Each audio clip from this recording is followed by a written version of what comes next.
Okay. Just a couple of things. I understand that everybody has the translation. It's a simultaneous translation. Those of you who are not, uh, who need translation, understand. And the second thing, we will start like in 30 seconds. Uh, mm, is it okay? Alrighty, let's ring up the curtain. Uh, Ladies and gentlemen, dear participants of the International Business Week Forum, the day after tomorrow. My name is Andrei Rizaev. I'm a distinguished research professor at St. Petersburg State University and a visiting professor and senior researcher at Rikyo University, Tokyo, Japan.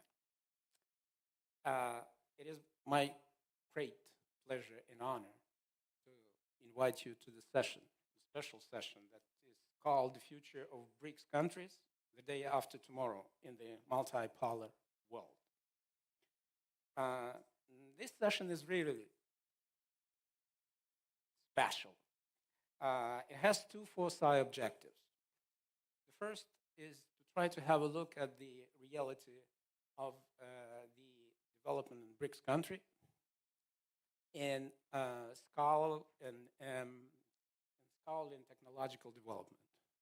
The second is AI evolvement and progress in everyday life of society. You see, it's very tough. And that's why we have two moderators here for this session, myself and Ms. Ekaterina Kvasha. She will take care of the IA part. And it's really, I believe everybody has a program and we will stick to the program as it was announced. And I will just briefly, let me say about the agenda arrangement. We have 8 presenters and 90 minutes. 3 of the presentation will be in English. Take into account this is the international forum. 2 of these English presentation will be online.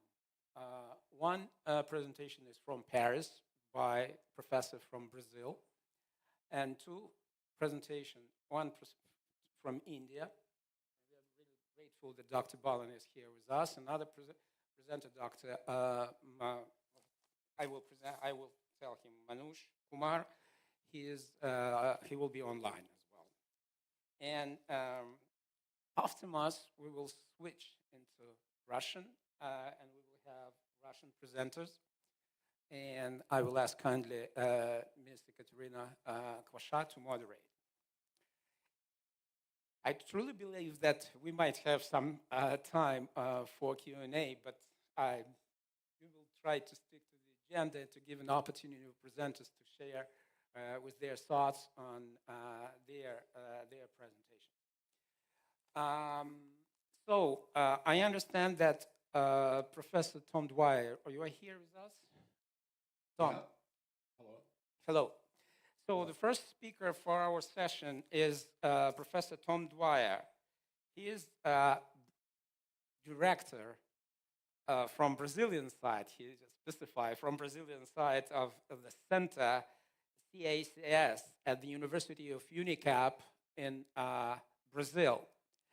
And his presentation, he will tell us, because he is in Paris, just landed in Paris. Can you imagine? So his flight, and he has only 30 minutes before another point and another presentation over there. So we are very grateful, Professor, that you will have an opportunity to share with your thoughts and to describe the reality of the Brazilian Chinese education center that you are running from Brazilian side, okay?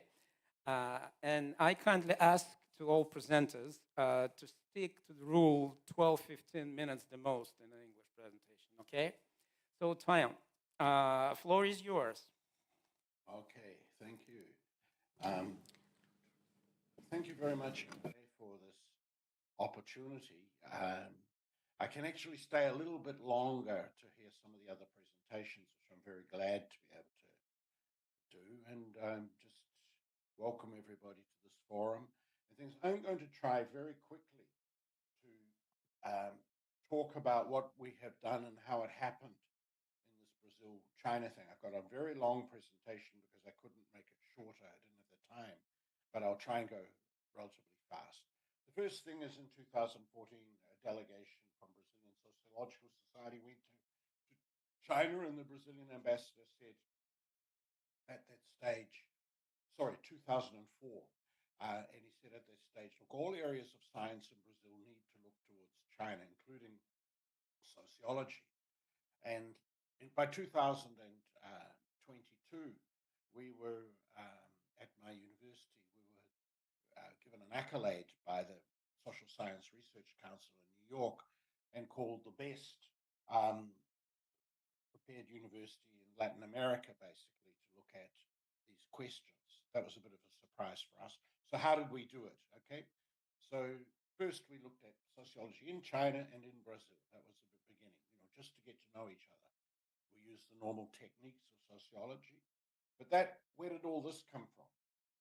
Research techniques of sociology. We had decided after this meeting to basically hang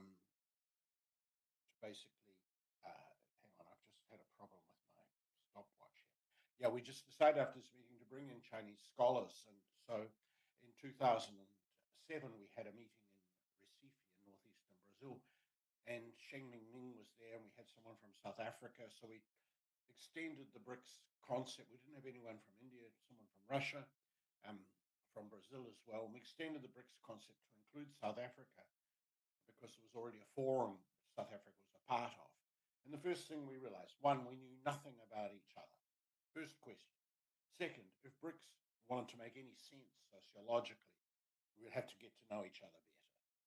Sounds pretty sensible. We did know nothing about each other. And 2008, there's this wonderful book comes out in French by Laurence Berger and Li Peiling, amongst others, and the new Chinese sociology. And we realized we didn't have to become sinologists to understand China. Peiling was president of the Chinese Sociological Association at that time and gave a talk at our conference, which was very well received. And and it started a whole series of interactions between China and Brazil. This is the book in which Controversies and Consensus, the first essay of Chinese sociologists published in Portuguese, was in this book that we did from the conference. 2016, we had already done a survey that had been in preparation, and this is the publication of it in Chinese and in Portuguese. Young university students in a world in transformation, a Sino-Brazilian study. It was a big study. Universities in Shanghai, Beijing, Sao Paulo, Brasilia. Very competitive universities to enter into, the elite universities in each of these cities. A very non-competitive one, low status in each of these cities, and a middle status in both. So, and over 4,000 people participated in this survey, all selected randomly and stuff. And through this search, we discovered basically that these two countries that appeared so different and are so different had quite a number of things in common that we didn't understand. One of them was the family, for example, was the main value in both countries. Another one, but the family, of course, if you read Fei Xiaotong, is quite different in China to what it is in Brazil, for example, or in the West. And we also discovered that young people, sorry, the slide is in Portuguese, but young people were prepared to make sacrifices to contribute to environmental preservation. And we thought that was a very important finding in this big survey. And we suggested that, the youth groups of political parties cooperate on this particular effort. So basically here is, we asked on two different questions, if people were prepared to consume less in Brazil and consume less in China, and to do ecological tourism and other things, if it contributed to the environment. And you can see 8, 9, and 10. That means people are very disposed to do that. Both countries. That was a big surprise, and it looks like a good point to start from the future. So that was the end of the first phase, basically, of our approximation. Then we went to a second phase, which was much more complex. And this was a book published in Chinese, a handbook that was published in Chinese and in 2011 and in 2013 in English, Handbook of Social Stratification in BRIC countries before South Africa came in. Each country had the same space to write about themselves, and it was a comparative book without being explicitly made a comparative book. And here we have a wonderful citation from his introduction of Li Peiling that this book has a secret, how these incredibly different countries can take certain joint actions in different circumstances. And that's a riddle, basically. How is this possible? The profound changes in our countries will influence the future of the world, as he was saying. Now, the important thing is that these four countries, none of them obeyed modernization theory to develop. Yet modernization theory is still very important, and it ignores basically 40% of the world's population. So that's the first thing of the second phase. Second handbook, Sociology of Youth in BRICS countries. That was then part of it. The Brazil-Russia part was published in China just last year. Another piece of work we did was in French, and I'm here for a meeting of this review, BRICS in an Ignored Space, where we brought together authors from everywhere except from India for some reason to contribute, but I cannot fathom. And we basically looked at the questions of culture and dialogue between the BRICS countries, which was one of our three levels. And I wrote a little, we were 8 years into the BRICS question when I wrote this. And basically, it looks like there are some big BRICS principles we identified. Equality of the partners, we all had equal space to write in. Sovereignty of partners, each one was able to write about their own country in their own terms.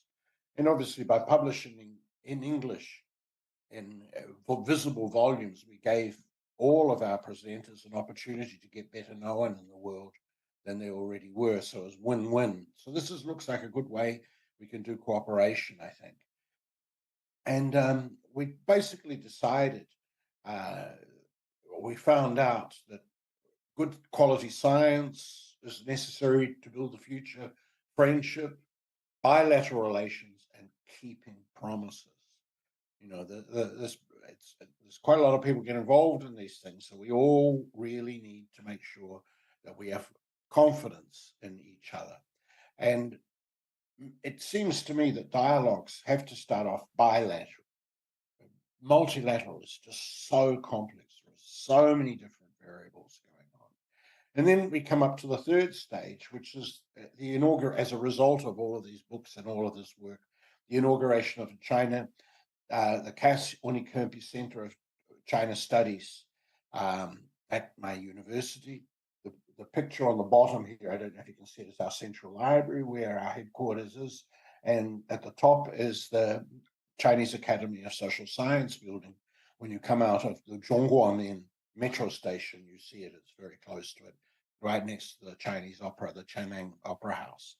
And then this is another book just published this year, Handbook of Social Inequalities in BRICS countries. And I'm urging you all to ask your librarians to buy these three handbooks and obviously the Hermes editions, just because we need to get this work better known. It's not really reviewed in the West. There are basically articles here by sociologists from Brazil and from China who all know each other. And so we're now in this phase 3. We've been having, because of the pandemic, Chinese professors have been giving courses online to Brazilian students with Brazilian commentators. And what's fascinating about this is that we've got already 3 books worked out and in progress, and with a possibility for publishing in Portuguese, and which is, in Brazil, there's 200 million people in Brazil, so it's quite a lot of readers. And we're negotiating to publish this as working papers or advanced papers in Chinese sociology with Brill. So we got this report from the Social Science Research Council, were saying good things about our institute, about our university. But what they really set up that I thought was marvelous is they identified that different to other centers, we had a component which had philosophy and sociology in it. And this went beyond international relations and economics. And this was a key to our success. Will there be a fourth generation? That's a big question. The first thing, this depends on us renewing our contract with CAS for the next 5 years. That's coming up a bit tense there because many things we planned to do we couldn't do, partly because of the pandemic and partly because it's not easy to get this kind of relationship off the ground. And we've made a wider conception to look together at economic development, sociability, culture and communication, and international relations. And we've identified 2 transversal axes which cut through all these 3 areas: science, technology, innovation, environment, sustainability, and food, where we think we can cooperate firstly with China and then with the other BRICS if the China cooperation is successful. So that's what I wanted to say, Andre, that it's been, a very fruitful number of years. We've done quite a work, and obviously just looking people in the eye and working with them and keeping your compromises and, not promising too much. And in Brazil, we tend to want to do everything all at the same time. And the Chinese have always slowed us down, which has been a very good lesson for us. And talked about step by step. So thank you very much. All right. Merci bien, Tom. Merci, Tom, bien pour tous les biens que vous avez fait, que feras encore pour le... thank you, Tom, very much. Tom speaks a lot of languages, and he's French. He did a PhD in France. Oh, my gosh, I don't see it. Anyway, so that was a fascinating presentation, Tom, and I appreciate your time and everything that you've done already, and truly that you'll do in the future in the fourth generation for the cause. That's really interesting. I like the word, we knew nothing. And I'm bad that people who are sitting in this room and who will watch, I believe, the recorded presentation, so we'll know something about the BRICS countries and academia and the BRICS and your center specifically. Thanks, Tom. And you were pretty good in time. That's also appreciated. So the second presenter is Manoj Kumar, professor of the... What's that? I need to find out. Professor, Center of Development in Rural and Industrial Development, India. Manoj Kumar will talk about innovation and economic transformation. He will talk about specific practice in the region, Chandigarh, India. So, Manoj, are you here with us? Hello. Yeah. Okay, great. Good afternoon. Can you hear me? I believe so. I believe at least at the monitor you're here. Thank you very much, respected chair, moderators, delegates, and Professor Tom Dyer has highlighted really very good areas of working together.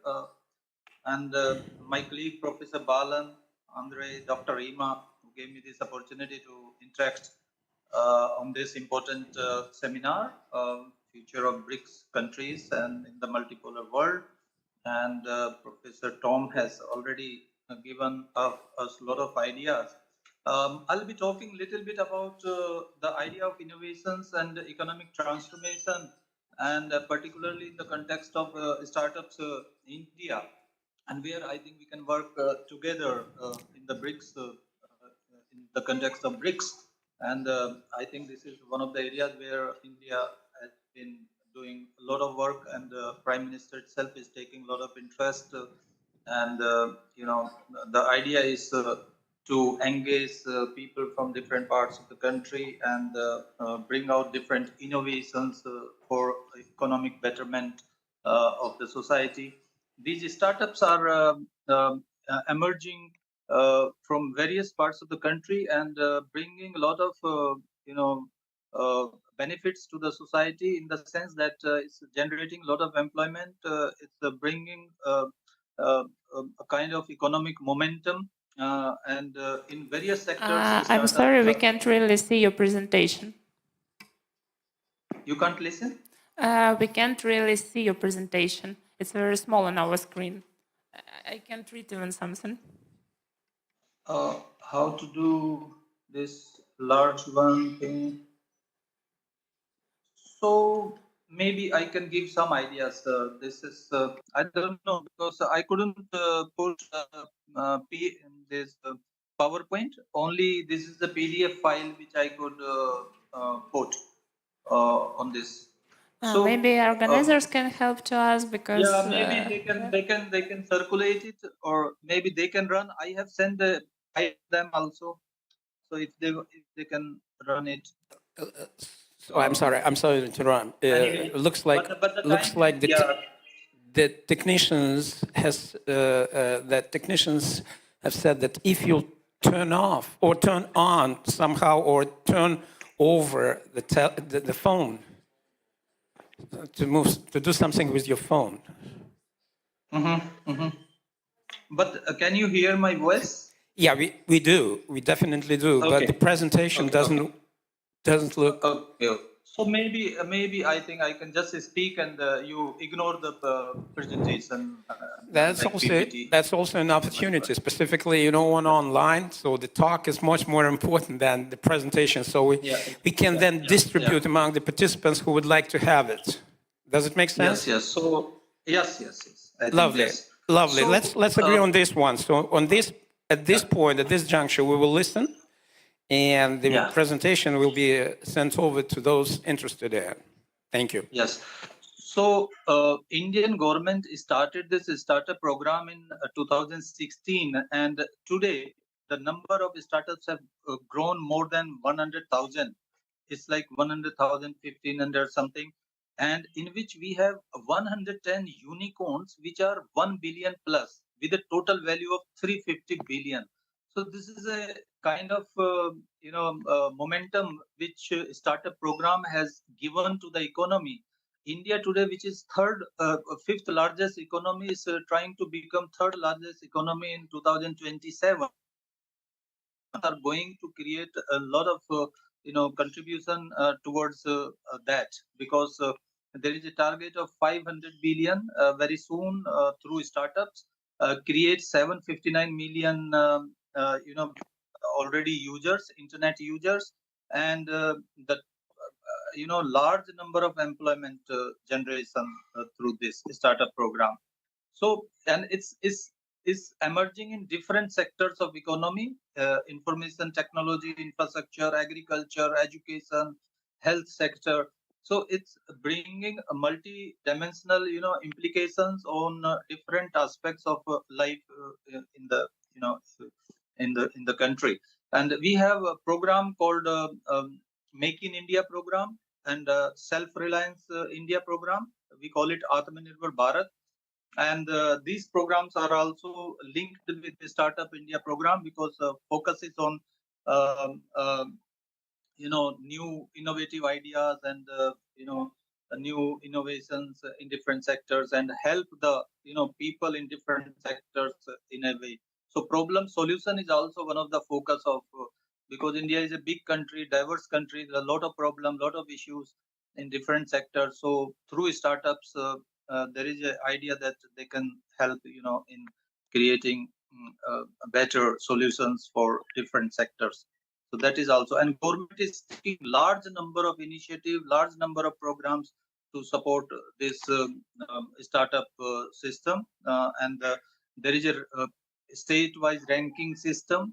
So there is a competitiveness now among the states to support the startups, to create enabling environment, to support financially as well as institutionally, and link them with the markets, through different supporting programs. And they have incubation centers for startups where the new ideas, new people, they can come, and government through these incubation centers in which IITs and universities and technical institutions are part. They can help the new venturists and these industrialists who are new in a different sector, so they can help them to mobilize the resources and do the things link with the market, etc. And so these are some of the things which government is doing through institutional support, fostering innovation and entrepreneurship, access to market, incubation support, funding support, and mentorship support, as well as capacity building of enablers. So different type of support mechanisms are emerging, and various best practices are emerging from different states through incubators, through funding support, from alternative handholding support, etc. So since the time is very less, I'm not going to read all these best practices, but I think these are basically major areas where first is that what I told, the institutional support. We have an institutional mechanism to support the startups through banking, through industry, through DPI, IIT department, and various ministries are involved by creating support infrastructure through various institutions. And all those innovations and entrepreneurship, for that we have a fostering program. And market is also very important, because for new ideas, for new ventures, market is a big problem. So government is trying to create a support system so that all these can get the good market. And incubation support is also there, and through incubation support, I think government is trying to through various institutions try to help these institutions. Just 2 minutes. And then funding support do well initially, so funding is also provided to all these startups. So I think these are policies and programs. There are many, and this is resulting in digital transformation, and in different aspects of economy. As I told, it is also trying to address inequality in terms of employment, inequality in terms of health and education sector. So all these kind of ideas are there. Job creation, because unemployment was a big problem. So through startup, government is trying to help.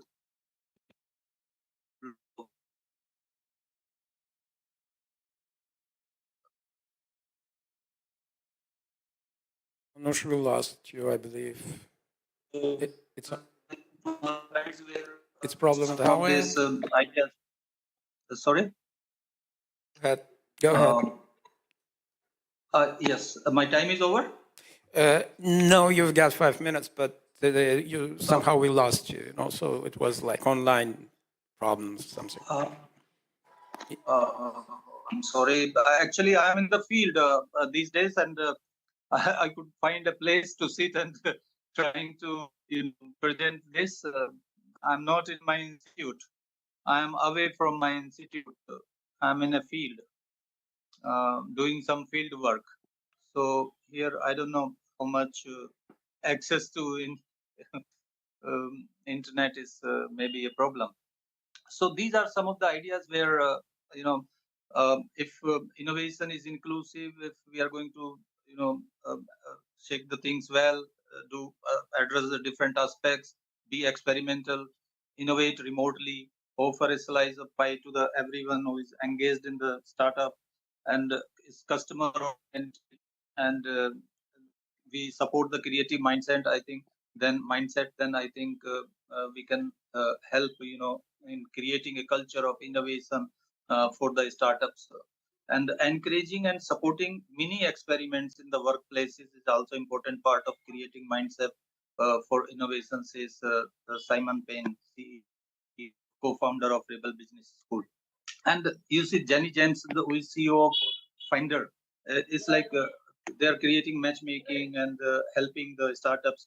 Progress is reviewed every quarter, and we set aside dedicated time to capture innovative ideas that go into our product roadmap as prioritized features. We celebrate our achievements creatively too, with virtual team building activities that strengthen that sense of one goal, one team. So all these kind of things. This is from my city. Innovation is one of the most important factor for economic growth and transformation. You all know it because since the industrial revolution, the countries which have focused on innovations, they have really helped in their economic transformation. And we in India also we are trying to do the same now. India as well as Chandigarh. Chandigarh is the place where I live. Our region is also having commitment to startups and it's reflecting a forward-looking approach to economic development. The initiatives backed by government prioritization and investments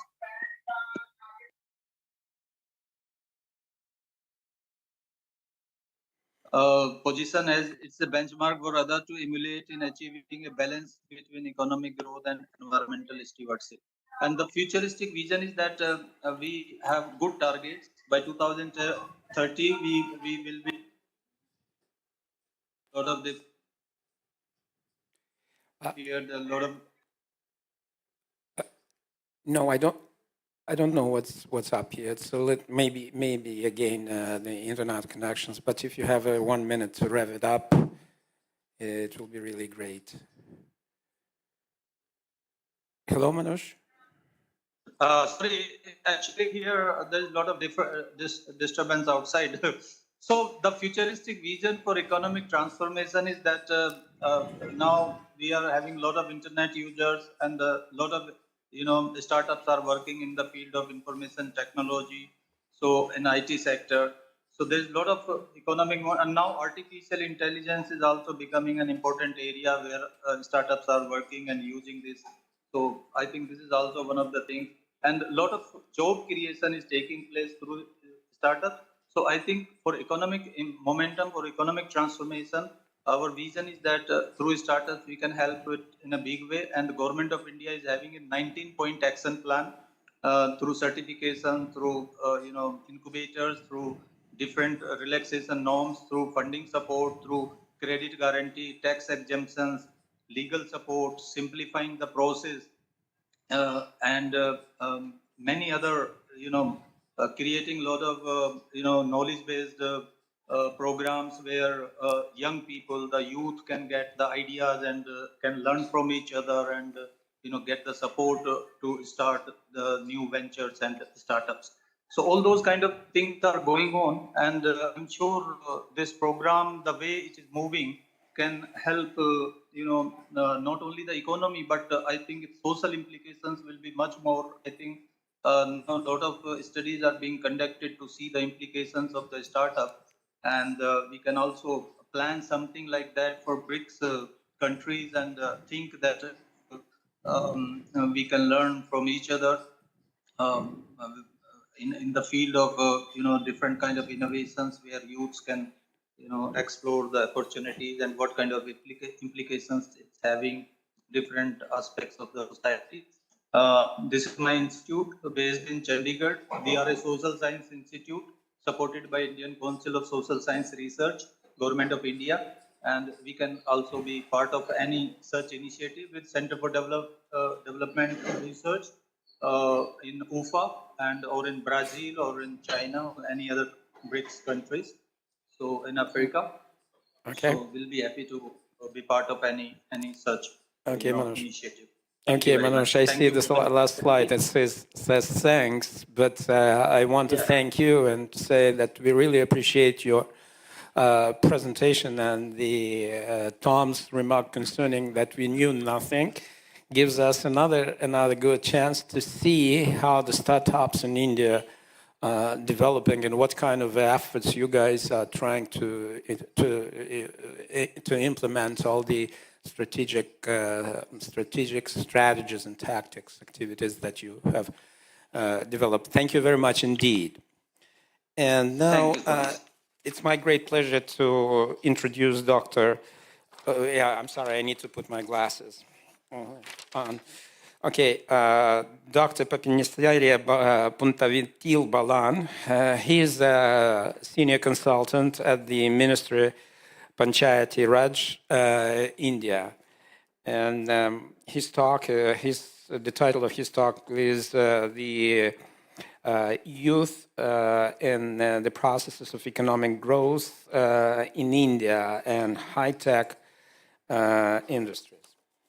Dr. Balan, the floor is yours. The subject of my presentation is youth in local governance in BRICS countries. and it's a study focusing on some key areas. Now, as you know, in all the BRICS countries, the youth have a place, youth have a say in local government. What is the difference between local government and central government? Local government is more closer to the people, whereas central government is not that much closer. So governance is being available at the doorsteps of the people through local governments. The local governments, as you know, it is the municipalities and municipal corporations, and the rural municipalities are also there. In India, we call it panchayat. So in India, if taking example from India, I can say that there are 2.5 lakhs of rural municipalities, that is panchayats in India. The number of elected members in India is 30 lakhs, which is equivalent to the population of Norway. So we can see the vibrant democratic system in India where youths are playing a prominent role.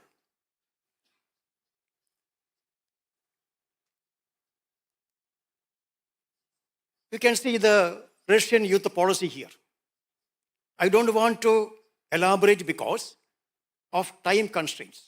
Russia is also giving more focus for the involvement of the young people in the municipal administration. And coming to Brazil, is also well known for engaging youth in the local governance system. And people have a say in the participatory budgeting. Brazil is famous for participatory budgeting. And in this, young people, the youth are playing a very important role, a prominent role. And coming to India, I have already mentioned, there is a youth policy for India, and young people are contesting in the election to get elected in the local governments, that is the municipalities and panchayats. And we can see 20% of the people, of the elected heads of the local governments in India are young people. Young boys and girls are coming to the position of the elected body. And China, the role given to the young people are much and many-sided. And coming to South Africa also, earlier that much importance was not given by South African country for the role of the youth. But learning from other BRICS countries, South Africa has also playing a prominent role in the youth development and giving much importance for the role of youth in the local government system.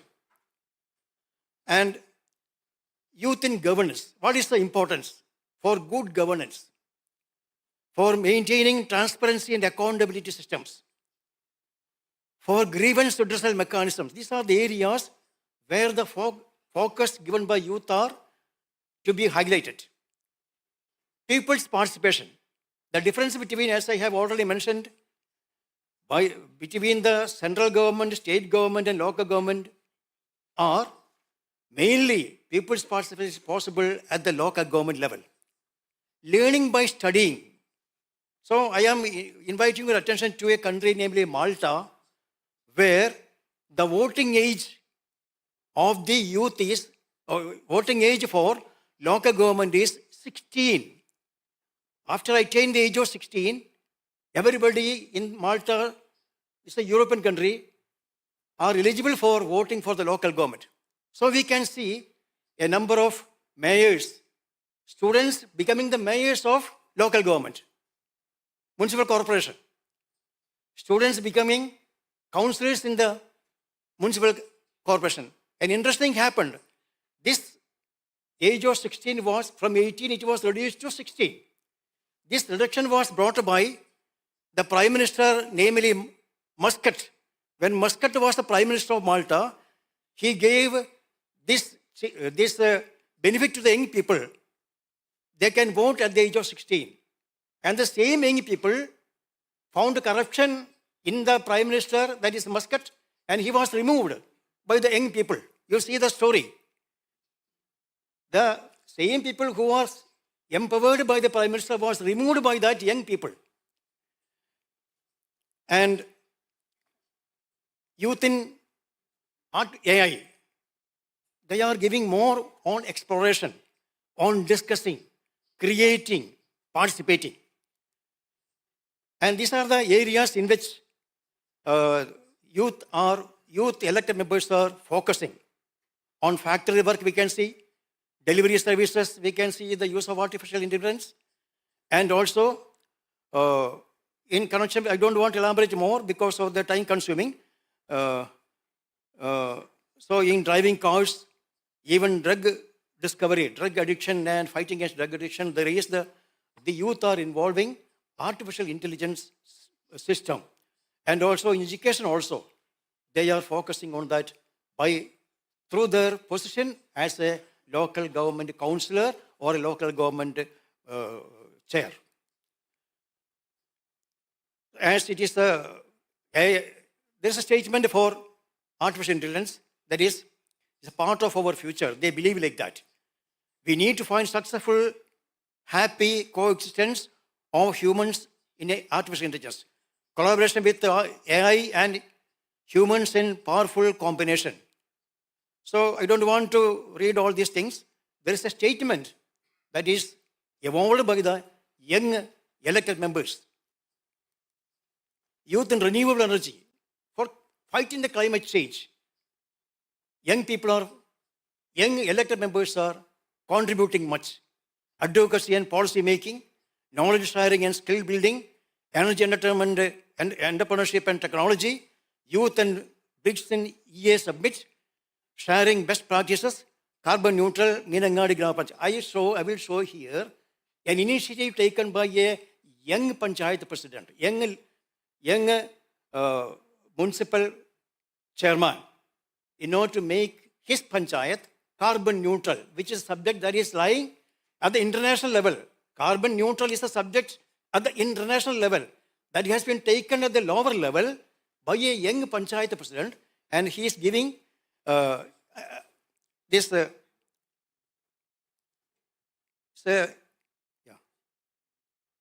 No, it is not coming. There is a video.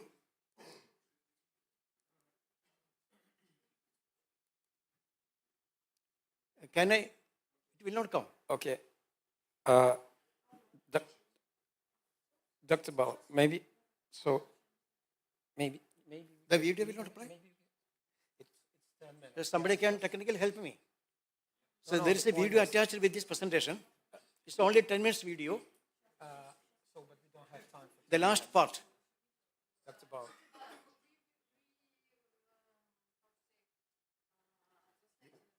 We asked. There is no link. So the point is the organizers will send the link of your video and everybody will be, your video will be available to the participants. Not now. Not now. Oh, yeah. Sure. So what I am saying is that in the topic, namely carbon neutral, you know, in the Glasgow conference in Europe, the world nations, they spoke about carbon neutral. By 2070, the world nations are to attain the realm of carbon neutrality. Okay. But it will not come from above. A local government is taking the initiative at the bottom level to make that area in the carbon neutral status. So a young Panchayat president, he came forward with a wide variety of programs, including renewable energy and planting of trees and natural ecology protection.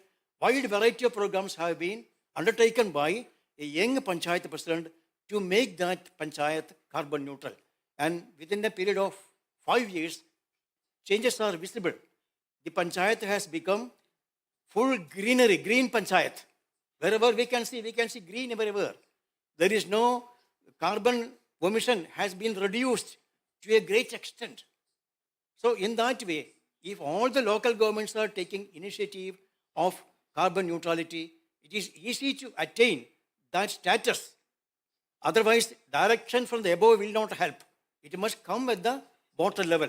So local governments are the best place for fighting against climate change. Okay. So with these few words, I stop here.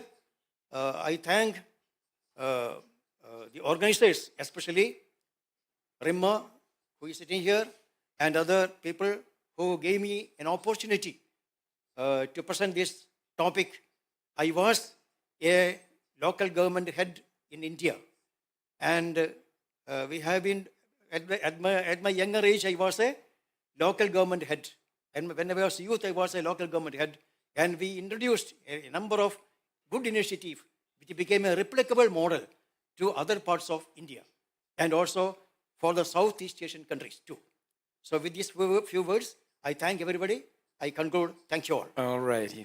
Thank you very much indeed. So if I can ask everybody sitting in this auditorium to put our hands together and to thank Dr. Balan, who came here, and all the presenters for being and to show the Bashkortostan's how they accept guests here, specifically this presentation. So we've done with the parts, with the English parts, and so now we will have a second. As I said, we've got two objectives, two for size of one objective. And so the moderator will be Екатерина Михайловна Кваша, но я попросил, используя служебное положение, 2-3 минуты для того. So I asked a few minutes to make some statements before the second part of this meeting on artificial intelligence. So the first thing I wanted to say, I started studying artificial intelligence in BRICS countries 10 years ago on comparable sociology faculty, and back then and now, the first thing you see and you noticed is that there is no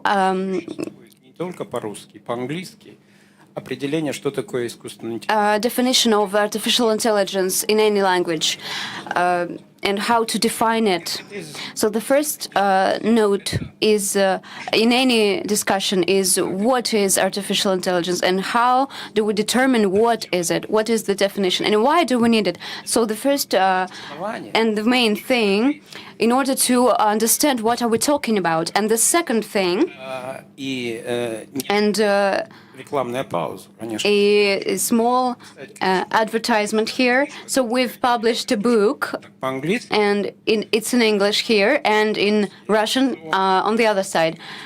So it is the second publishing, and under my supervision, from artificial intelligence to artificial sociology. So the principal moment of development of artificial intelligence is that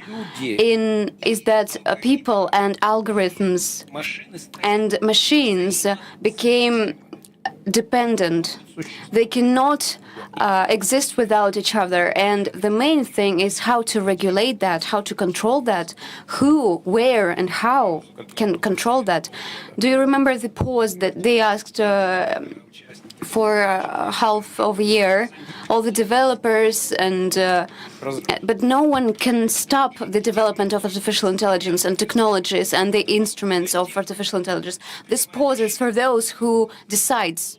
This pause is for those who has to determine what to do next, how to implement it, who will control it. And the third principal note connected with BRICS countries. We should understand that there will be control, and we should find the zones that are prohibited to implement artificial intelligence there. It is hard in capitalistic system where the profit is the most important thing. So it is the principal moment. We cannot avoid the understanding of these steps. And I must say that in this regard, when we support the idea of a development of youth, young people, and their involvement, I see young people here, and it's great. The future is, as smart people say, the day after tomorrow will be better than tomorrow. Tomorrow we will have problems, implementation, understanding what to do, but the day after tomorrow that you are going to take my seats here, and the day after tomorrow is perfect. And I must say that the Ministry of Economic Development and the head, Mr. Kolesnikov, they have a young team, and they started to develop, and I'm sure that their representatives will be here, so I wish this is the future that happened yesterday, and I wish young people to pay attention to that. In the book, we have the artificial intelligence definition, but you should pay attention to how do we implement that. It was 3 minutes. I asked for 3 minutes. Thank you, Katerina. Thank you, Andrei. It's hard to say something after you, but we want to stop on that, and I support you completely. So let me introduce myself. My name is Kvashaya Katerina, and I am the Deputy CEO of the Center for Strategic Research Foundation. And the second part of our unusual session will be devoted to the popular topic of artificial intelligence. And the topic is quite vital, and as they say, it is a hype topic. So people say, scientists say that the artificial intelligence will win, and that many companies that are working on that get a lot of funding for that, and it seems unrealistic. But we are not going to talk about it today. And I support Dmitry in this because I'm sure that we should discuss practice and regulation. And as I said before, today we are not going to trying to predict, but we are going to speak about the projects that are implementing right now and the initiatives that are developed right now in Russia and in BRICS countries, including mutual projects that can be organized across BRICS. And we speak a lot about the strategy and the movement towards the artificial intelligence.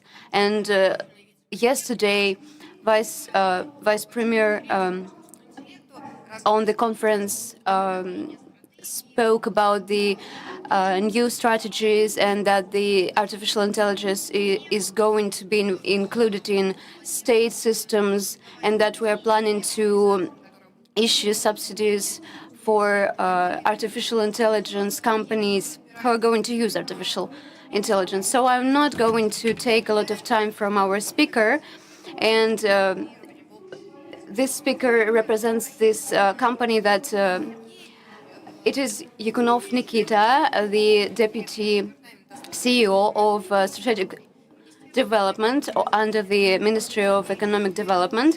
Nikita, are you with us? Yes, good afternoon. Can you hear me? Yes, we can hear you. So you're welcome. Please show my slides, and I'm going to start my speech.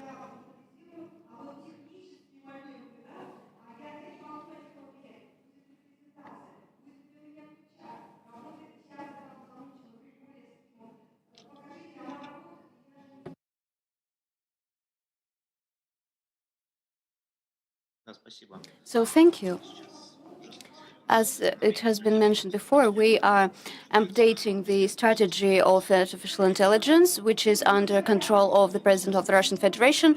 We are continuing this implementation of this strategy and trying to sum it up and plan the future. So here we have the map of challenges that we saw.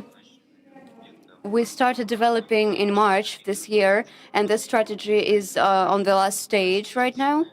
And I'm sure that in the beginning of December or in the end of December, it will be signed by the president.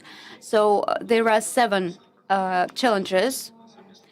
Together with businesses and the government and the specialists, and other authorities, we have worked on these challenges and how do we solve these challenges.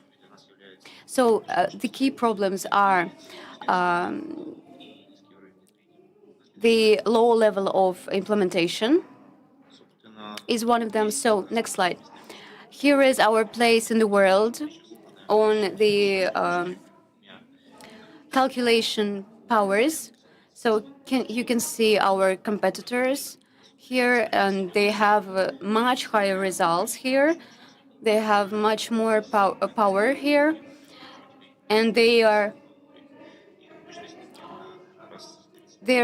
power is higher in 30 times. And they can work. So since they can already work with artificial intelligence, we still need to develop to do so. And we are planning to engage these processes. So next slide. Here are some approaches and issues that we are going to solve next year and on 2025. So the first thing is loans for making more calculation and more technical support for artificial intelligence. And the next thing is connected with parallel import, and we need more equipment. We need energy. So these methods, these approaches are dependent by the region, and they can communicate and cooperate with certain companies who can place their supercomputers there. And we're planning to organize the supply of new equipment from friendly countries. And we're planning to speed up the development of artificial intelligence. These techniques weren't implemented before. And next slide, please. As you can see, the second problem is the low number of publishments, some works, scientific works. So we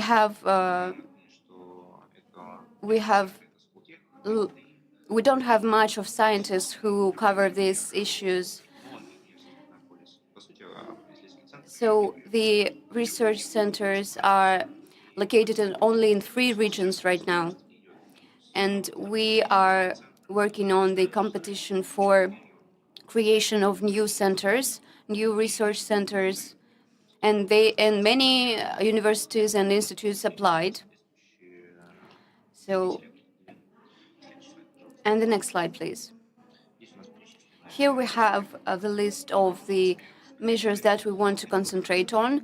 These are the development of technical centers, creation of new ones, and the foundation of these centers. And we are also planning to develop the research using artificial intelligence so that we could have a unified structure that will give us the tasks and goals that would allow us, due to more, that would allow us to achieve better results. As practice shows, Moscow and St. Petersburg are really interested in artificial intelligence development. And we are planning some grants to find some grants. This slide shows the implementation of artificial intelligence. So here, these data are quite old, and currently we are implementing artificial intelligence in Russia. So the next slide, please. We are planning to develop certain measures, certain types of activities to develop the implementation of artificial intelligence in state, in authorities. We're planning to implement the artificial intelligence in Bashkir companies, in Bashkir authorities, and so that the regions could implement those artificial intelligence programs and technologies. So we're planning to cover all the regions of the Russian Federation, and I think it will take 2 or 4 years. We're planning to make a register of solutions that will be provided to the privileged loans recipients, and it is one of the options that can be implemented. So we also have some measures of support in Skolkovo. It is concentrated on small enterprises, and Skolkovo Fund is was the first who implemented the artificial intelligence. So here we have the slide on improving the education in artificial intelligence field.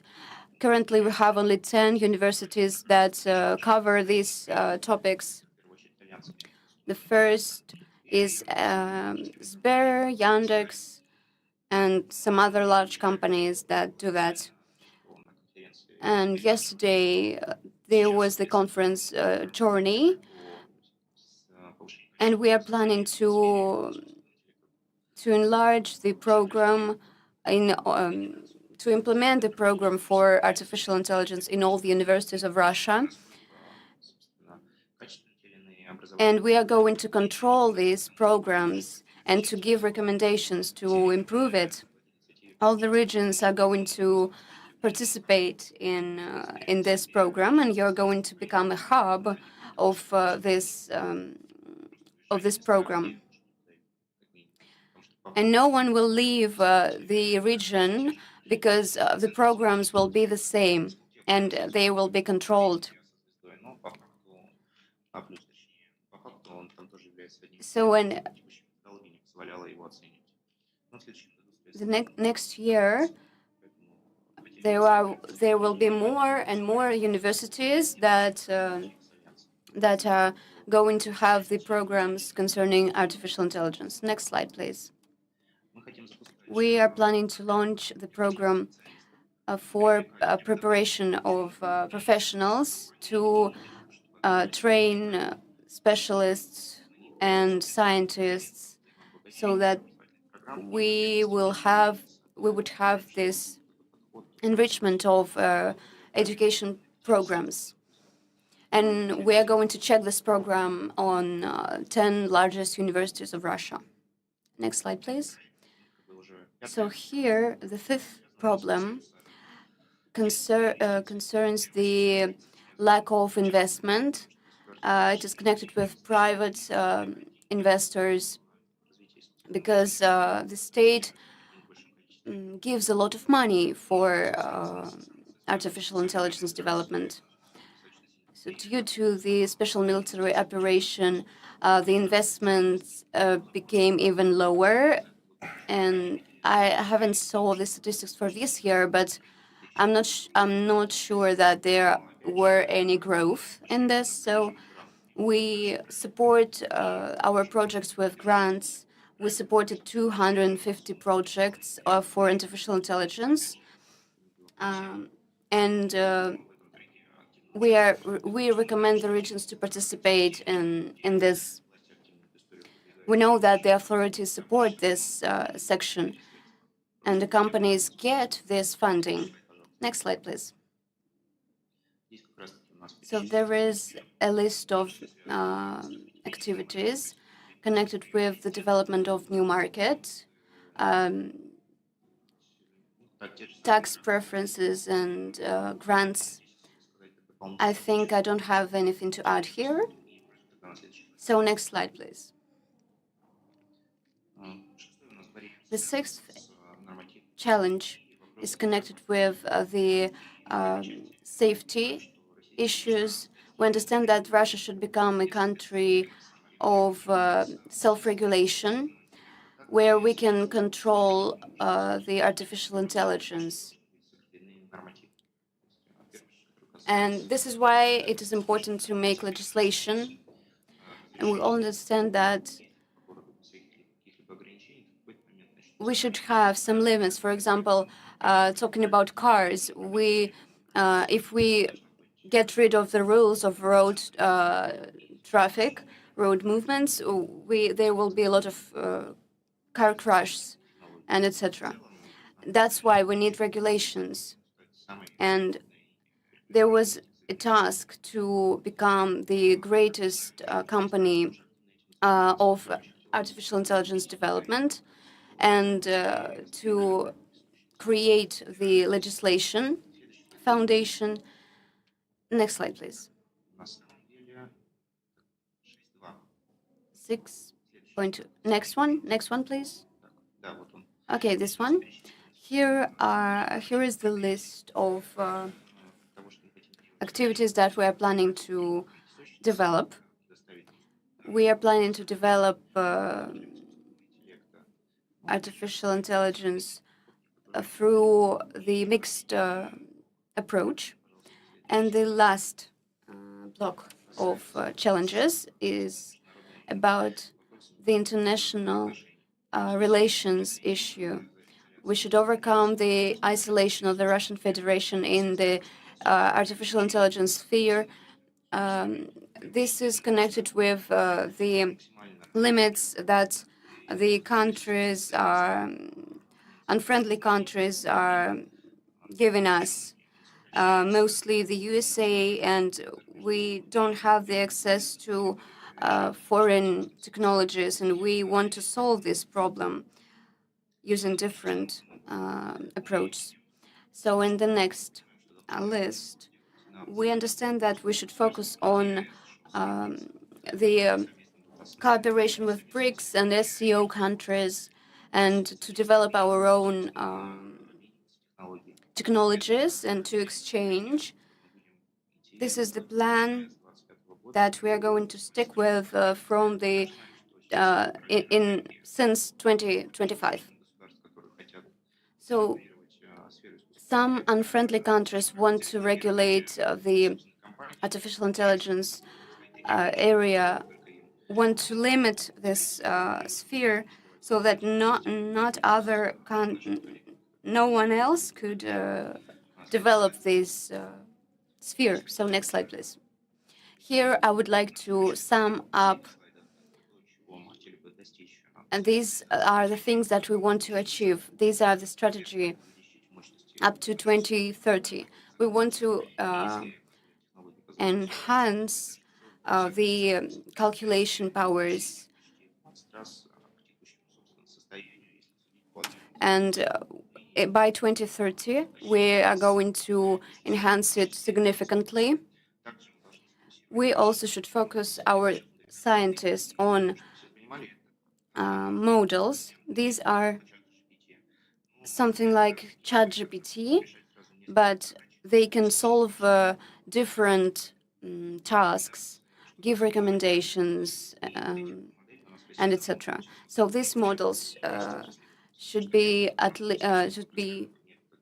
10. There should be 10 models of this by 2030, and we hope to spend 3.6 trillion rubles for development and implementation of artificial intelligence by 2030. 2030, and we hope that this amount of money will only become more and more. So next slide, please. Here we have our goals for preparation of professionals for trainings. These are 75,000 people, and there are some professionals that are involved in artificial intelligence, and some of them should be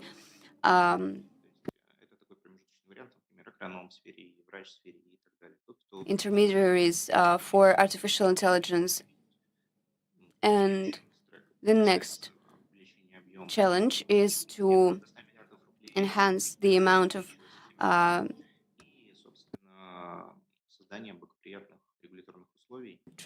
transactions up to 100 billion rubles.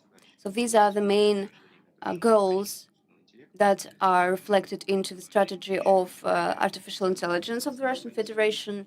So this is the end, and this strategy will be signed in the middle of December. Thank you for your attention. Thank you very much, Nikita, for this. I would like to draw the attention of our colleagues from BRICS who are participating in this event that one of such key goals of the Russian Federation is cooperation with BRICS countries in the area of AI. And I think that our dear colleague, Mr. Yakunov, won't be against this cooperation. And in the area of these developments and research, we would like to devote the second part of this discussion on AI to this. I would like to invite Mr. Vadim Kartak to the stage. Please take the mic. First, Mr. Kartak will be speaking, and then after that, Miss Anna Karpenko will be speaking. Just a second, we'll try to exchange a little bit, so this is a little technicality. Sorry for that.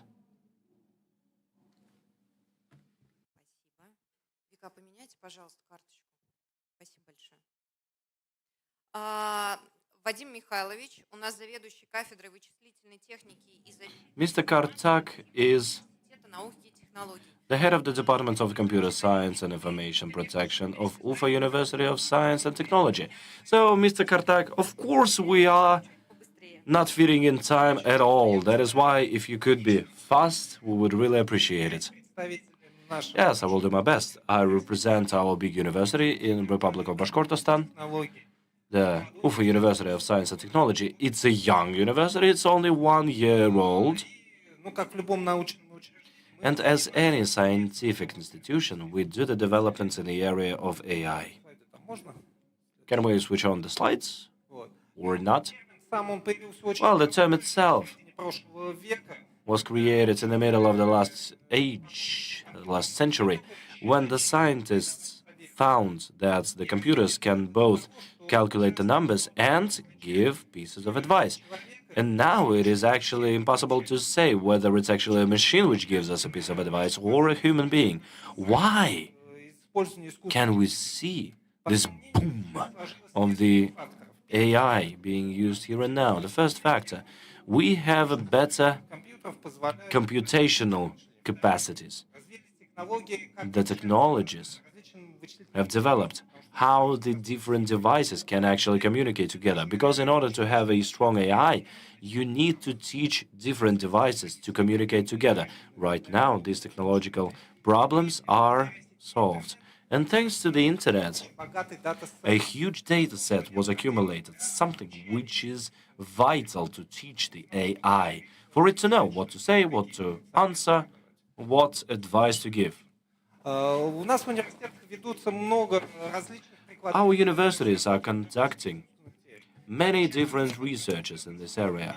We are talking about fundamental questions, mathematics, relations, cooperation, algorithms, application of AI in different areas of knowledge.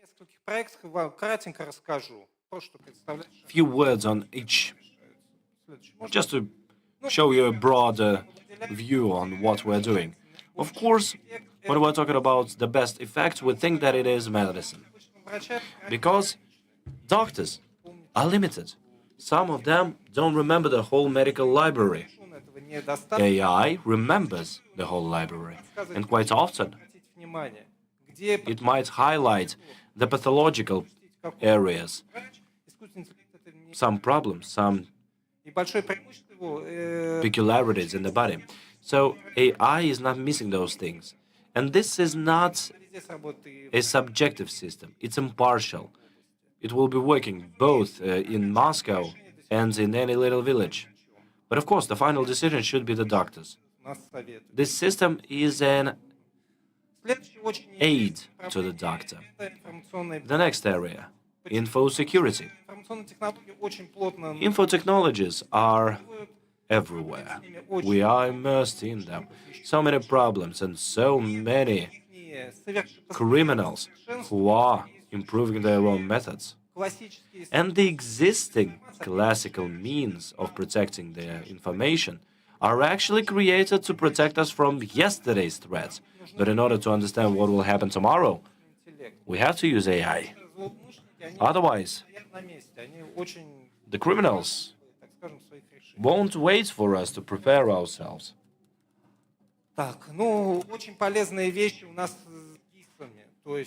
Of course, very interesting things are happening with maps and with different types of forecasts. Whether there will be snow, whether there will be flood, do we need to open different water routes or not? We are also researching Arctic. Where are the best prospects? As you know, when there are magnets and anomalies, some of the classical means are not working. Satellites, compass, etc. But you have to understand where you should go at any given moment, whether it's a ship, whether it's a human, whether it's a vessel, or it's a plane. And we have designed a system which helps to find the location in such conditions using AI. We are also doing research in the area of text models.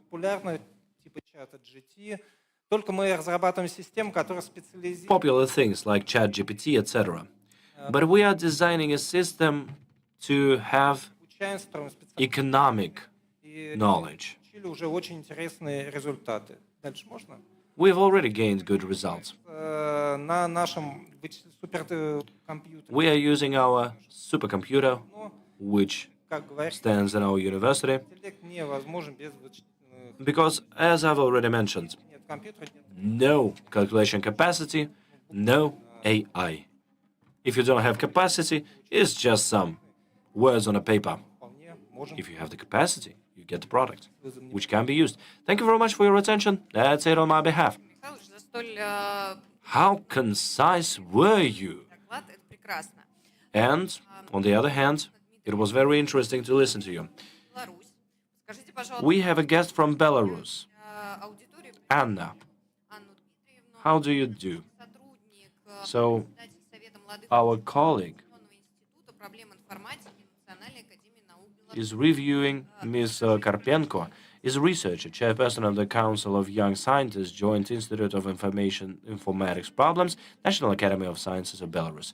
Yes, please switch on the presentation, please. Actually, I'm not going to say anything new in this regards, but I think we will have very interesting and fruitful dialogues after this all.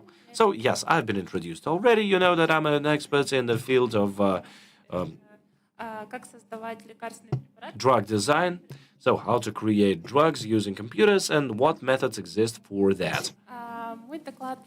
My speech will be divided. Well, I do everything to optimize it. I know that we're limited on time. Yes, indeed. So, this is going to be a short review of trends, as it was said in the beginning. And that is why I'm going to skip those things.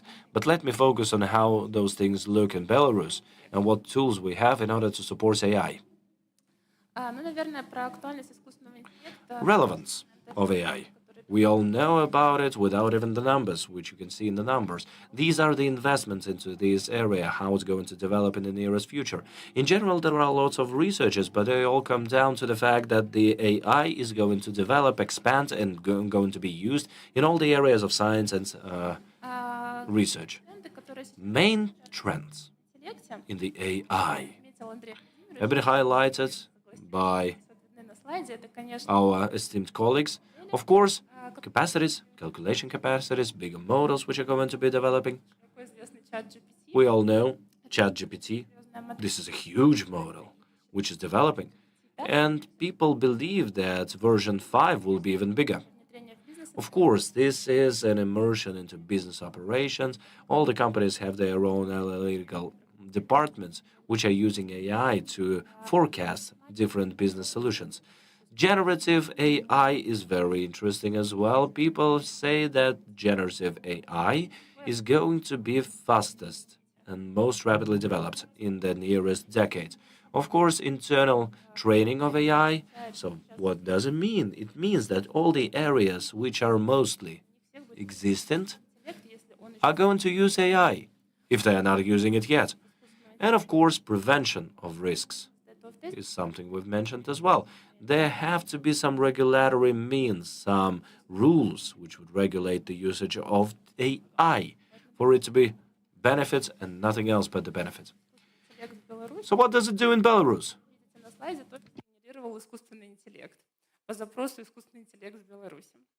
So what is actually happening in Belarus? So this picture was generated by AI, by the way. I hope it wasn't my AI. So, Belarus has two professional clusters concentrated to expand the area of usage of AI and development of informational technologies, Akademgrad and Park of High Technologies. These clusters are the special zones with special regimes and incentives. This is done to develop IT in Belarus, to have platforms to generate new ideas and high technologies. These clusters are different in the following. IT Akademgrad is more of a scientific area, academic, non-trivial tasks, etc. And Park of Higher Technologies are mostly business solutions which can be needed to implement in business. Year 2015, Belarus creates the Scientific Center for Research of AI. This is closer to IT Akademgrad. It's about scientific solutions, etc. And here I highlighted the main areas that they are working in. Analysis of biomedical images. I noticed that our colleagues are doing it as well. This is very popular indeed. Widely used. Computer design of the drugs, what we do. Matters of speech synthesis and recognition, and robotics. And let's move on.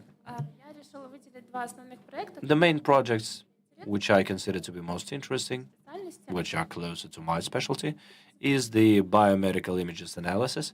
Belarus has a huge team doing diagnostics and analysis of biomedical images. What is the complexity here? This complexity is about machine learning.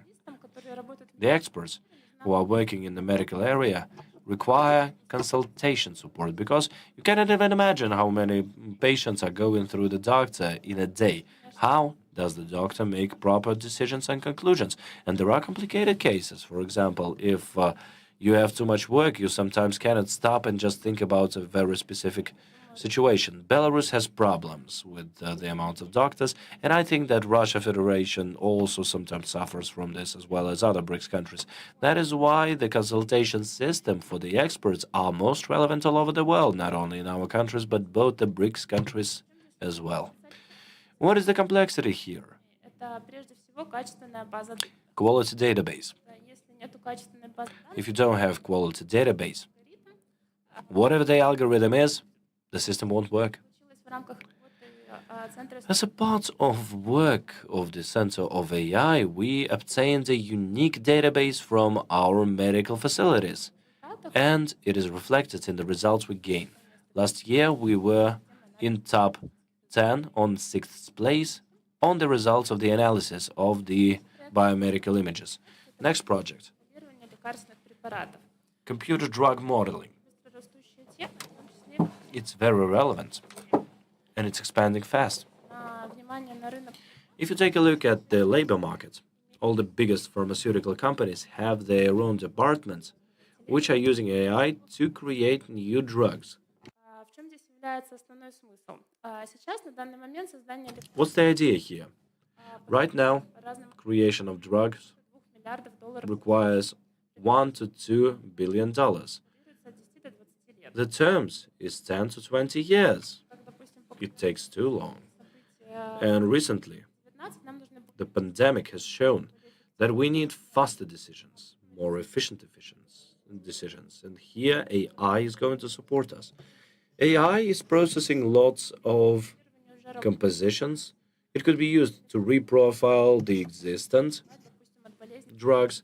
Let's say it's cold, something against cold. If it's working good, so you can reprogram it in a way, so redesign it, and it's going to treat ears, У нас могут быть nose, eyes. So, and then there should be some supportive systems which are going to можем с вами наглядно представить, как это select different compositions and connections and replace them with some others to simply modify the existence formulas. Just imagine how it's going to develop the situation.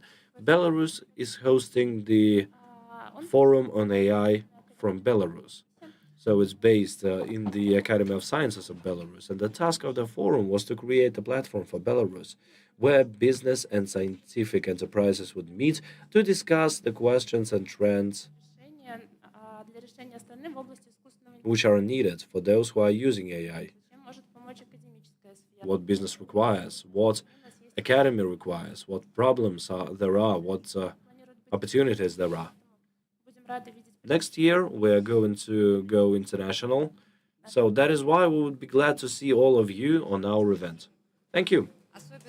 Thank you. I hope next year we'll be able to see you in the Republic of Belarus. So as you can see, there are many projects, vital projects that can influence our life significantly, but there is such thing as the protection of artificial intelligence. And now we're going to listen to Begayev Alexei, head of Committee for Technological Independence, Security and Infrastructure and Information Protection of Business Russia. Good afternoon, dear colleagues. Thank you for having me here. And I would like to thank our international colleagues who presented great projects and information. So concerning the safety, business safety, so let's structurize it. Today, will I have my slides? Today in Russia, the amount of cyber attacks and threats amounts to higher figures. And if we speak about different fields, it goes higher in 20 times. And these are thousands of accidents. What is an accident? It is a violation of business, and 44 accidents led to the stop of enterprises. I don't want to scare you here. I'm just giving you some facts, some statistics, and in these conditions, we are working perfectly. I think we have great regulations, we have professionals, the best professionals And we have the methods for protection from cyber attacks. And we have some projects on protection of confidential information and structures. And I must say that the protection is growing each year. And why am I speaking about the attention of my foreign colleagues? Because the International Business Week, this forum, allows us to cooperate. And if we should understand that if we protect ourselves like that, then if some companies start cooperating with us, we have to build a unified system of protection.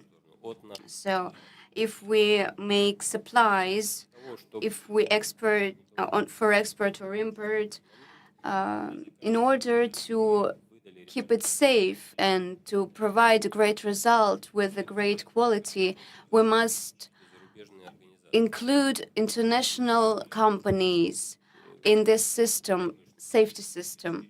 It doesn't matter what is the product. And I want my international colleagues not to be afraid, because they are going to be protected, and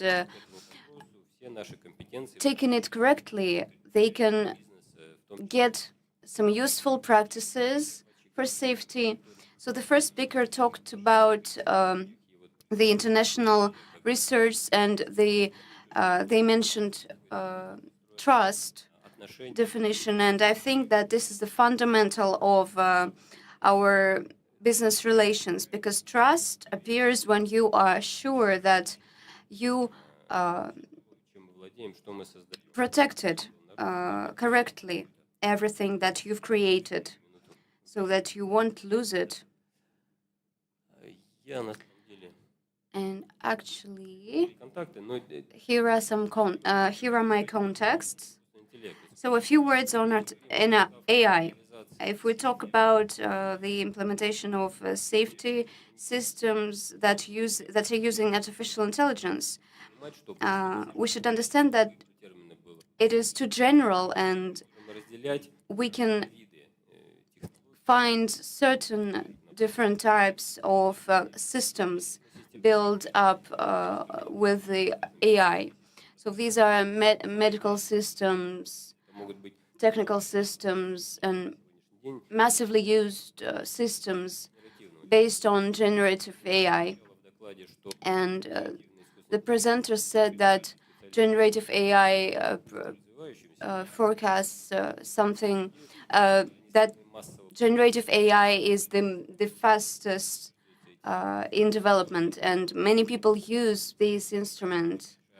And it is a huge danger at the same time. If, as developers, we take a look at the structure of AI, generative AI, we're talking about it, we should understand what stage of development are there. These are algorithms and models that were mentioned today, and data sets, training sets, which is the crucial in generative AI development. We have certain authorities that are working on that. And however, we should research data sets better. And when we are talking about systems of medicine data, there are X-ray and MRI shots, and it's hard to speak about the substitution of certain copies, but it is a great opportunity to find diseases faster and to cure people.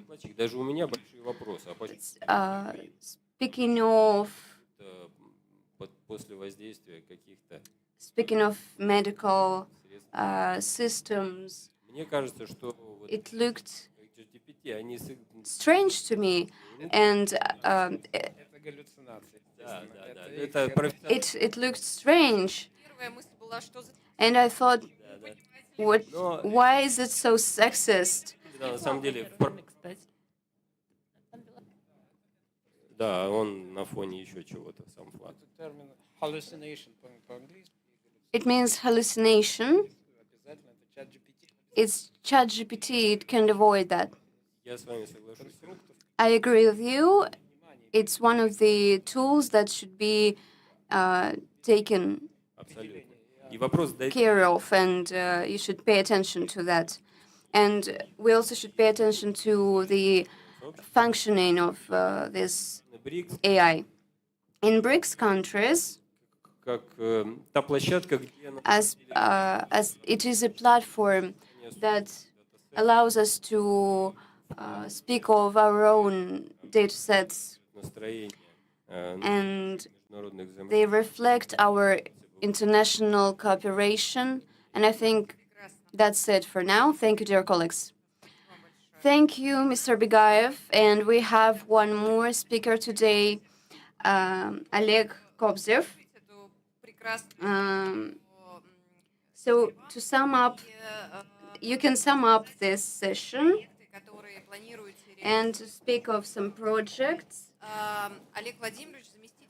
So Oleg is the Deputy Director of the Energy Efficiency Technologies Cluster of the Skolkovo Innovation Center, Director of Operations.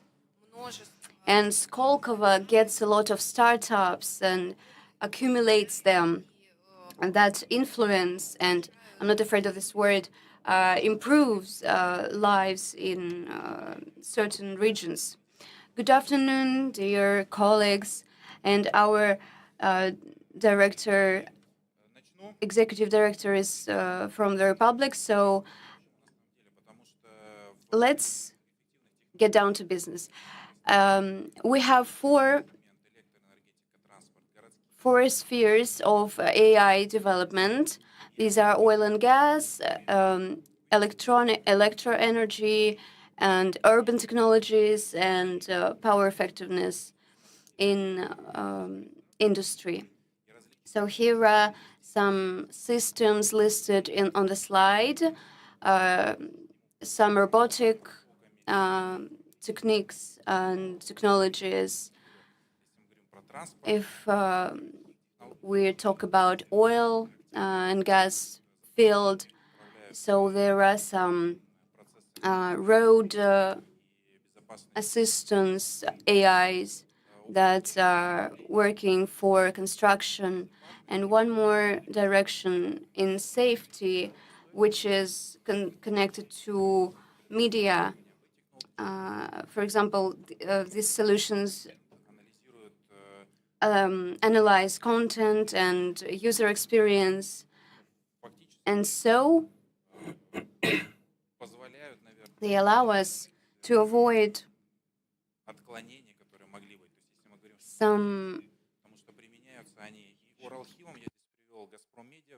some deviations. And for example, such companies as Huawei or Club Barcelona. So Huawei are known as the system that allows to make 3D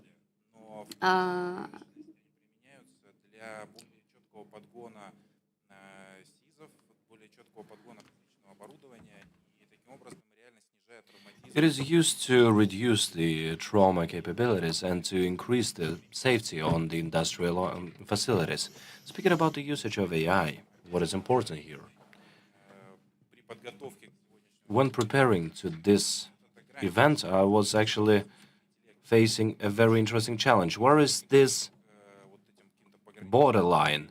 So, is the digital twin this borderline thing? So, does it give us knowledge, or is it following the algorithm? And getting down into this whole thing, I found that we can be supported by our Skolkovo guys.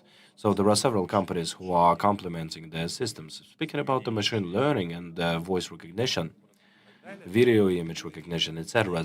So many companies are doing it across the world.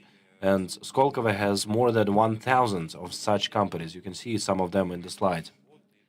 PromoBot, Excel, the companies are known in the market. PromoBot recognizes the user even in a crowd. I don't know, maybe the robot which we can see in this exhibition is actually using the same technologies. Excel is an enterprise that allows to reduce trauma through increasing the efficiency of the employees, to choose better clothing, etc. And many other things are done like that. What's important here? Skolkovo is not about development only and some piloting. We are about commercialization as well. Speaking about the transformation of our approach, we are more of a company that is introducing those things, looking for industrial customers who actually require these technologies, and it's important to comply with their demands and requests. And to do that, Skolkovo is operating the program mentioned by my colleague from Ministry of Economic Development. This is the probing of pilot solutions on AI. It's implemented this year. It's going to be implemented next year. What's important here? This program can be complemented by the basic measures of support provided by Skolkovo to their members. So basically, if you're a member of Skolkovo, you get the basic incentives when we're talking about taxes, some grants, etc. So, and together with the region, we can work with industrial parks, with measures of support, attracting the regional companies to implement the federal laws.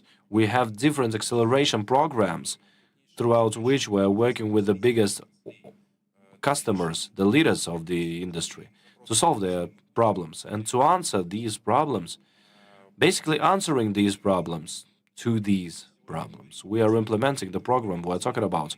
We have been talking about medicine, about industry, we have been talking about the education. The list is endless.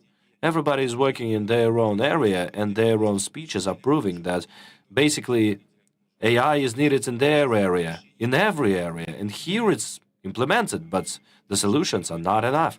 So to conclude and to prove my thesis, my position, I would like to say the following. We are facing the fact that the offers of the state support on development of AI is actually increasing the demands for it. I mean, we are gathering and saying, oh, we need to develop the support measures, etc. But there are programs which can be used to apply, etc. You can see the link.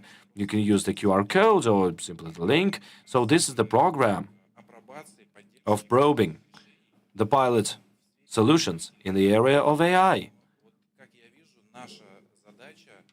As I can see, this is our task, to take all the developments which exist right now. If they need some support, we can attract the state financing. We can attract industrial customers who will pilot those things together with you, and they will use them into practice, proving the popularization of AI. So basically, we all see that the future lies ahead for this technology. Thank you very much. You've spoken about what is already exists, and you've already invited us as well. So I hope that future entrepreneurs are looking at us right now, and they can see that their ideas can be financed. And this is not the last speech, actually. I couldn't say no to this wonderful speaker. Andrei, I just have to give you the floor to conclude. Well, I'm not exactly a speaker. I was supposed to be a speaker. I just asked for 2 minutes. I mean, I was a moderator. But let me give it a try. We're talking about summarization, etc. So it's not just gathering and then speaking again and everything's going to be fine, etc. But honestly, everything is fine, yes. But there are very important ideas. 3. We heard, we saw, wonderful presentation. Nikita gave us wonderful presentation, and I would like to say that Vadim a person from a big university should take this presentation. I don't know, you can make it shorter or not, I don't know. So just to show it to the students. Why? In order to do the following. It's always a problem. So where are we going? What are we doing? This is the construction. This is the structure. It's very hard to think about the money. So how does the challenge differentiate itself from a problem, etc.? So it's all basically there. So this is the introduction to specialty, to expertise, understanding what it is. So the second thing I want to mention, maybe Nikita would find it interesting to listen to Alexei. I think that the team which is actually working in the Ministry of Economic Development under Mr. Kolesnikov, Maxim, I don't know how actually, but I think that this is a wonderful thing all in all. The way I see it, it was a very distinct understanding what they are talking about, including the third point mentioned by Oleg, that, and the first, my point, basically, we have to understand what AI is. How does it differ from the technologies of AI? So what are the tools? What is the generative models? So, and large language models, etc. What are those things? How do they work? Where? How? Where are they going? Or let's say AI in Belarus. Okay, good. But I mean, where does it go in Belarus? How is it used in Belarus? The hallucination of this model and all of that. I believe that our special session oriented on trying to combine the international experience is one of the most important things here. We have to develop it, and there won't be any development if we stay in Russia only and do it. International development is inevitable, especially when we're talking about regulation and implementation in the real life. Those things which are needed to people like me, just regular people. How? What? Where? How many times? Good old questions, positive questions. Number 4, understanding that we're gathering here for a reason. You can do something here. The next step. So, I decided to recommend something, to make a strategy which was represented by Nikita, make it available to students, to understand how those things are going to develop in Russia. Attracting new ideas, etc. There are ideas, but you shouldn't be afraid of involving them. And of course, thank you to organizers. Thank you. Ms. Akhmetyanova, first of all, you did so much for this session to be a success. Ms. Kvasha, she did much more than I actually did. I wanted to speak, and she was moderating. Thank you very much to all those present. And let me reiterate.